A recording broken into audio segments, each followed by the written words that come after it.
ಕ್ಷೇತ್ರ ನಾವು ಗಮನಿಸ್ತಾ ಹೋದರೆ ಬ್ಯಾಟರಾಯನಪುರ ಕ್ಷೇತ್ರದ ಶಾಸಕರಾದ ಕೃಷ್ಣ ಭೈರೇಗೌಡ ಬೆಂಗಳೂರಿನ ಮತ್ತು ಅತ್ಯಂತ ಹಳೆ ಮೈಸೂರು ಭಾಗದ ಕಾಂಗ್ರೆಸ್ ಪಕ್ಷದ ಪ್ರಮುಖ ಯುವ ಶಕ್ತಿ ಅಂತಂದ್ರೆ ಅದು ಕೃಷ್ಣ ಭೈರೇಗೌಡ.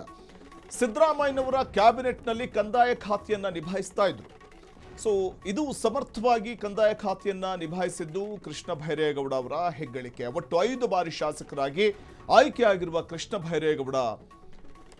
ಭೈರೇಗೌಡರ ತಂದೆ ಭೈರೇಗೌಡ ಕೂಡ ಕೃಷಿ ಸಚಿವರಾಗಿ ಕರ್ತವ್ಯವನ್ನ ನಿರ್ವಹಿಸಿದ ಹೆಗ್ಗಳಿಕೆ ಅವರದ್ದು.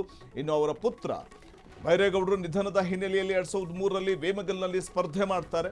ಕೃಷ್ಣ ಭೈರೇಗೌಡ ಕ್ಷೇತ್ರ ಮರುವಿಂಗಡಣೆ ನಂತರ ವೇಮಗಲ್ ಕ್ಷೇತ್ರ ಇಲ್ಲದಂತಾಗಿತ್ತು. ಸೊ ಹಾಗಾಗಿ ಆ ಸಂದರ್ಭದಲ್ಲಿ ಬ್ಯಾಟರಾಯನಪುರ ಕ್ಷೇತ್ರವನ್ನ ಆಯ್ಕೆ ಮಾಡಿಕೊಂಡಿದ್ದು ಕೃಷ್ಣ ಭೈರೇಗೌಡ. ಬ್ಯಾಟರಾಯನಪುರ ಕ್ಷೇತ್ರದಿಂದ ಸ್ಪರ್ಧೆ ಮಾಡಿ ಗೆಲುವು ಕಾಣ್ತಾರೆ. 2008ರಿಂದ ಬ್ಯಾಟರಾಯನಪುರದಿಂದ ಸತತ 4 ಬಾರಿ ಆಯ್ಕೆಯಾದಂಥವರು ಶಾಸಕರಾಗಿ. ಕೃಷಿ ಮತ್ತು ಗ್ರಾಮೀಣಾಭಿವೃದ್ಧಿ ಪಂಚಾಯತ್ ರಾಜ್ ಖಾತೆಯನ್ನ ನಿರ್ವಹಿಸಿದಂಥವರು. ತಮ್ಮ ತಂದೆ ನಿಭಾಯಿಸಿದಂಥ ಖಾತೆಯನ್ನು ಕೂಡ ಸಮರ್ಥವಾಗಿ ನಿಭಾಯಿಸಿದ ಹೆಗ್ಗಳಿಕೆ ಅವರದ್ದು. ಮತ್ತು ಚೆನ್ನಾಗಿ ಓದ್ಕೊಂಡಿದ್ದಾರೆ ಕೂಡ ಕೃಷ್ಣ ಭೈರೇಗೌಡ. ಅಮೆರಿಕಾದಲ್ಲಿ ಸ್ನಾತಕೋತ್ತರ ಪದವಿಯನ್ನು ಪಡ್ಕೊಂಡಿದ್ದಾರೆ. ಬೆಂಗಳೂರಿನ ಮತ್ತು ಹಳೆ ಮೈಸೂರು ಭಾಗದ ಕಾಂಗ್ರೆಸ್ ಪಕ್ಷದ ಪ್ರಮುಖ